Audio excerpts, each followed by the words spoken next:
Betway Way to Win is back once again at looking ahead at to racing both on a Wednesday. This is the midweek racing coming through from the Western Cape and 8 Racer program, and also looking forward to Turpentina Racing, one of two meetings in the next 72 hours this Saturday, having a feature-laden program, and that is certainly looking forward to bringing the curtain down on our feature season. But all your comments are most welcome on our usual contact details, which are on screen. That is our X handle, formerly Twitter, or indeed our WhatsApp number. Well, I'm happy to welcome Mr. Marie back after a little hiatus. He definitely needed it, and it's the turn of Mr. Burrows to take a little break, and we certainly wish him a good rest, and he will be back with us before that weekend gets underway. Right, Mr. Marie, it is a warm welcome to you, and I look forward to your input as we get all your suggestions for the card.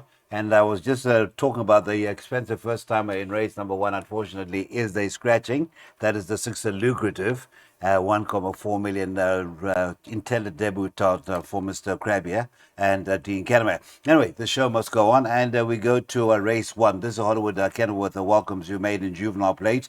It's over the 1600 meters, and one of your favorites, and proving to be a bit of an expensive proposition, was the 12 Babylicious. That was a 2-1 along with the 2 Dixieland band. Those were the two that were dominating betting overnight. Yeah, Cecil, we needed the break after Pilot Flame came undone on Sunday. Otherwise, after that, everything that you guys actually alluded to. We tipped Vion's Bomb. Vion's Bomb, Wicked Warrior. 5 Warrior. to 1 anti-post. Yes. Started 12 to 10. But yeah, that's done and dusted. Cecil, opening leg of the bar pot, 4 horses. Gone with numbers 2, 7, 12, and 13. Now, the 2 and the 12, nothing separating them on paper. Obviously, you have to be leaning towards number 2, Dixieland Band, because, excuse me, Cecil, because of the draw. I mean, it is around the bend. Number 7 could be the improver, Pentolina. Fair enough debut against winners. It was over 1,000 meters. Now steps up to the 1400. Damn one over a mile, so I'm sure she'll have the step up in trip. And I included the roughie, number 13, Darling Girl. I watched her last start. Yes. She met a lot of interference going through the 400, Cecil, and she is being fitted with a set of blinkers this time around. So I'm saying she can build on what she's shown to date. So basically, we're looking at those 4 horses, 2, 7, 12, and 13, and then those 2 bankers come about in legs 2 and 6. We'll discuss that the first banker as we look ahead to that place accumulator starting race 2 at 13:05. We're underway with our preview to our midweek meeting coming through from the Fairs Cape Kenilworth Racecourse. So we move on to race number 2. Off our time to race 2 at Kenilworth will be 1:05, and that sees the start of the place accumulator. We have an odds-on favorite. Wasn't odds-on the last 12 hours ago, was that 13 to 10, easier to back, but people have obviously caught on. The early bird catches the worm, as they say, and is now at 8 to 10, and no real support for the first time at number 8, Bella Vista. The family's done well for the Snake stable. Races in the colours of breeders, the Calmanstons, and that is Fossentain, started to be part of by Richard Fourie, which in itself could be a pointer. That is your second favourite, and that is 21 to 10, 17 to 2, and Better Bar. Those 3 successive seconds, and it is overdue, although what some would say it's an expensive proposition, though. Yes, Cecil. She's deserving of a victory. She's been piloted by Anthony Andrews. Now he's riding a crest of the wave currently. He won the feature of the weekend. That was with Winter Cloud. Yes, the Grade 3 Champagne Stakes. Yes. I'm saying she can get it right today, but in a couple of months' time, I think there's a few fillies over here that will certainly have gone on and won a couple of races. So this is her opportunity. Take note, the blinkers get refitted. Okay. Yeah, she's been hitting the crossbar recently. Let's hope she can get it right. I've banked her you can see in my bar pot. Certainly banked her in her PA. With regards to the first timers, number 3, Beware the Bomb. Justin Snade says, doing great. Yes. Will be in the money. And number 8, Bella Vista, top sort, one to follow. Now, we all remember her, Dam. Yes. Champion 3-year-old Equus, award-winning filly. and multiple Group 1 winning fillies. So it doesn't look like there's much anti-post support for her. Let's follow her. Justin says she is one to follow. But yeah, today Tequila Sky good enough for the bipods and the PS. All right, so you have Bankit as you did in the bipod. You have Bankit the 2 in that first leg of the PA, and again we'll see that banker reoccur in leg 5, and that is the 2. And we rounded off with another bank at the 5, so it does look, could be a good day for those who like the tighter perms. 288 Rand. In the case of the place accumulator full perm, and remember, you have to be on by 1:05. Okay, so a few days to go till that Saturday comes about. A good way to round off our feature season here on the High Felt. It is going to be looking ahead to 4 Group 2s and 2 Group 3s, as well as a listed along the way and some very attractive maiden plates. But for all your comments on the racing thus far this week, and in fact the season that has gone by, your highlights, please do let us know on our X handle or on the WhatsApp number. Now, we're going to go to Mr. Marie shortly for race number 3. He's been bullish thus far. Let's see if he is as bullish in race number 3. He's got the 1, Damio. That is one of your co-favorites, or at least one of those that is dominating, with Etoile Ferrante. That is the 7 to be partnered by Bernafade for Mr. Des McLaughlin. And then there's also been a nibble for the 11 Azuri. Now, those are the 3 that are dominating the betting. Which of the 3 tickles your fancy, sir? Cecil, I think the favorite's actually Amancio. Is it Amancio? Let's just reconfirm that. I beg your pardon, Amancio, that is in the colours of the Gujadas there for Brett Crawford and Richard Free. My apologies, that is after that very good run behind in the bag. So that is 18 to 10 or thereabouts. Yes, lovely improvement from run 1 to run 2. I mean, he's a son of Silvano. Take note, the tongue tie goes on for the first time. On form, there's not much separating himself and Etoile Ferrante. Etoile Ferrante, number 7, actually finished slightly ahead of him on that occasion, but he's got more scope for improvement, and he had excuses on that occasion. Going through the 200, he actually had to be eased off the heels. So, yeah, stepping up to a mile. Can certainly see him winning. Number 1, Damio. Since been stepped up in trip, shown good improvement. Got the 1 draw to assist him. Poor Lopiki ran second in his post-maiden efforts. Okay. Yeah, so a lot in his favour. And then don't discount the chances of number 4 here, Prince of Tibet. Now, I know he's very exposed, Cecil, but it's the first time he's won the blinkers over a mile. And maybe Aldo got off last time out and said to Mr. Steyn, you know what, he's looking for further now. Let's put him back over a mile. He's got the fitness on his side. So I went 1, 3, and 4. 1, 3, and 4, and you wouldn't be too off the mark there, because overnight it was 15 to 2 about the 4. I can tell you that in the last few moments it's now short as 9 to 2. Number 4, that is Prince of Tibet. And just to confirm, Amancio is at 37 to 20. The 1, Daimo, 7 to 2. The 7 to 12, Fiante, is at 15 to 4, 9 to 2. In from that 5 to 1 was the latest move in from into that 9 to 2. So well found there. That is the pick 6, starting with race number 3 at that 13:45 distance, 1600 meters. We're still in maiden company, although this is a maiden handicap, so to speak. It is the Woodhill Racing Syndicate Open Maiden, and it's over the 1800 meters. You can put a line through the 10, Quite a King, in a race number 4, and that being the first leg of the first jackpot, will be left with a field of 12. And your current favorite in race number 4 is the 8, Red Rackham. The ownership certainly in a good run of form. That is the Glistian, a nominee, Mr. Joe D'Amato. It is Gareth Van Sale Jr. saddling. What is your 13 to 5 favorite? 92 is the 12, London Heat Lightning. The 2, Lord Say, is at 11 to 2. 11 to 2 is number 3, Apache Chief. It is 15 to 2 and a better bar those.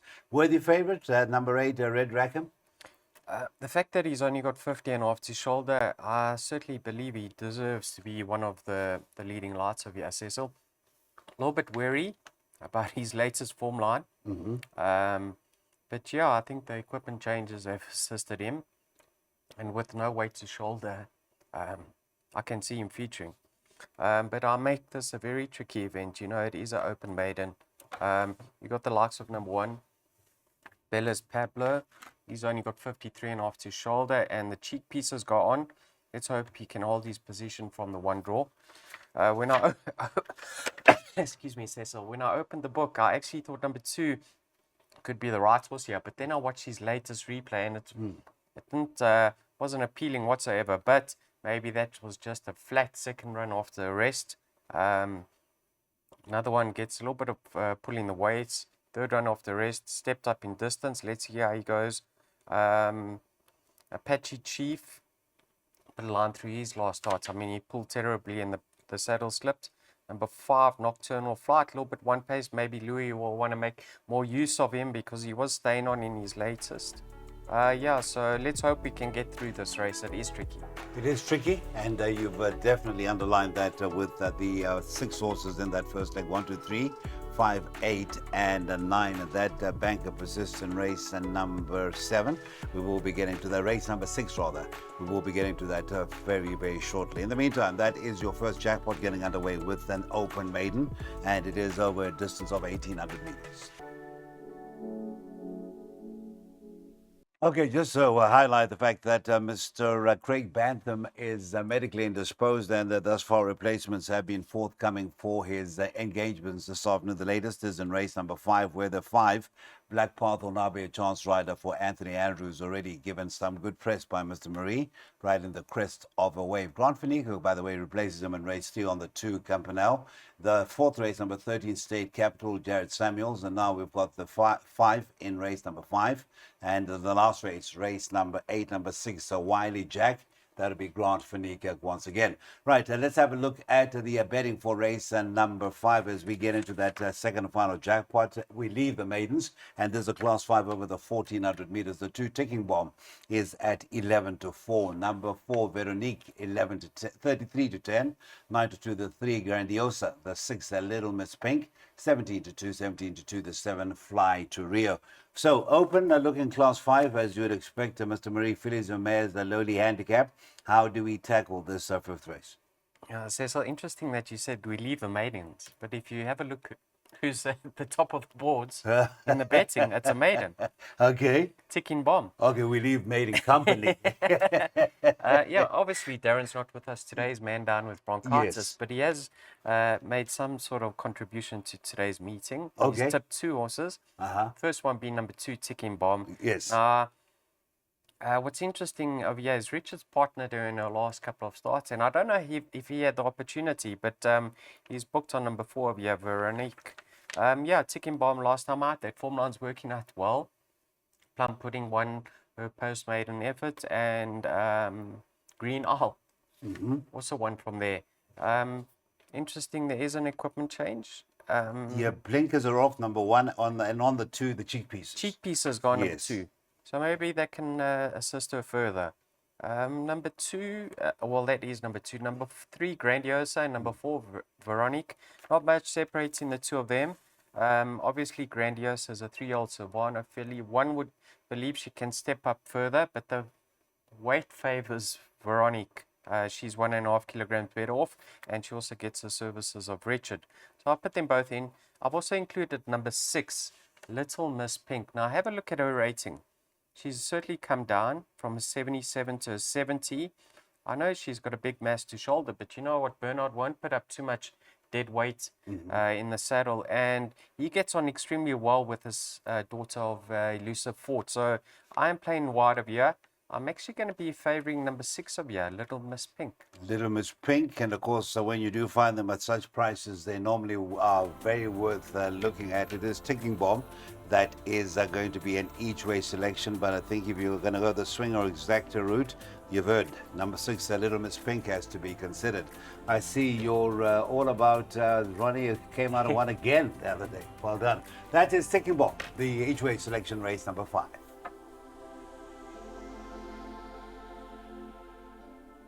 Okay, so wow, we're moving on to the last chance to be part of a pick 3, that is race number 6. By the way, let us just qualify my utterances.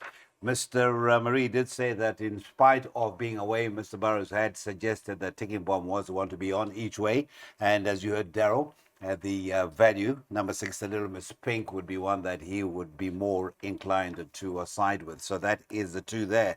So Ticking Bomb, Darren Burrows, and Little Miss Pink. It is Mr. Marie. Right, let's get to race number 6. And don't forget, it is, of course, easy to contact us via our X handle or our WhatsApp. It is the last big feature race of the season, and that comes about on Freedom Day. That is the 27th of April, destination at Turfentine Racecourse. And who knows, there could be one or two surprise appearances at the racecourse, so do tune in. Right, let's have a look at race number 6, a Racescape powered by Hollywood Bets, a Progress Plate. It's over the 1,400 meters, a field of 9, and there's certainly some names that do jump off the page as being very, very useful. And one of those, Mr. Marie, would for me be a Zumi, and that is to be partnered by regular partner Mr. Louis Mklotwa.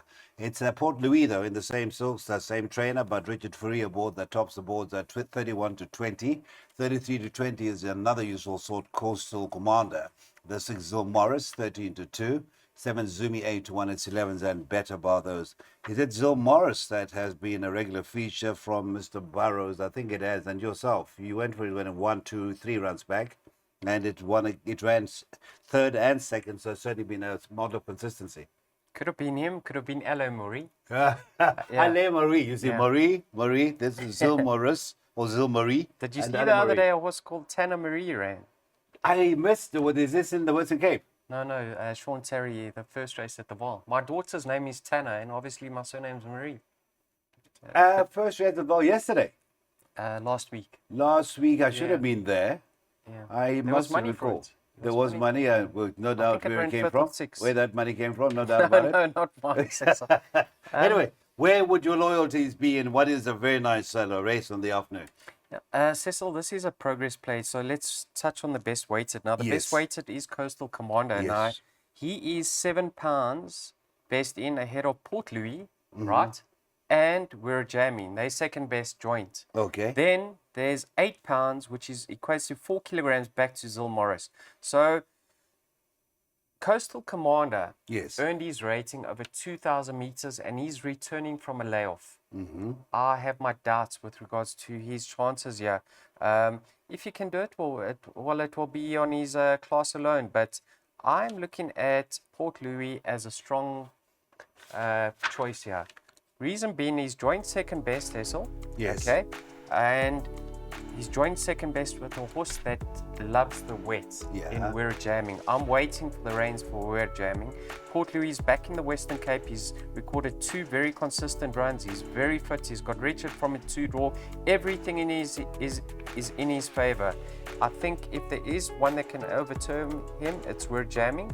But like I say, he prefers this thing out the ground. So 2 from 4 for me. 2 from 4, that is the Marie Way. Port Louis being at the win selection in a race number 6. That is the start of the last pick 3. So perhaps, as you've heard from his breakdown of the race itself, which is usually very accurate, you could anchor in that first leg of the pick 3. That is race 6 off at 3:30. All right, so we approach the last chance to get involved in a double at Hollywood Bets at Kenilworth on this Wednesday. It is a perfectly placed middle stakes. It's over the 1,100 meters, a field of 11 carded, and the favorite is the 3 Winter Rainfall. Now, last night when I took the betting was at 11 to 2. I see now 15 to 4, 4 to 1 about the 3 Winter Rainfall. Number 7, Miss Marguerite, ultra consistent. Drifter from 7 to 2 now at a 9 to 2. You've got 5 to 1 in from 7's recent support for the 5. Southern Skies, that Mike and Adam Mazzy still have a horse or 2 out in the Western Cape. And this one will be partnered by Craig Zakia versus Getrix.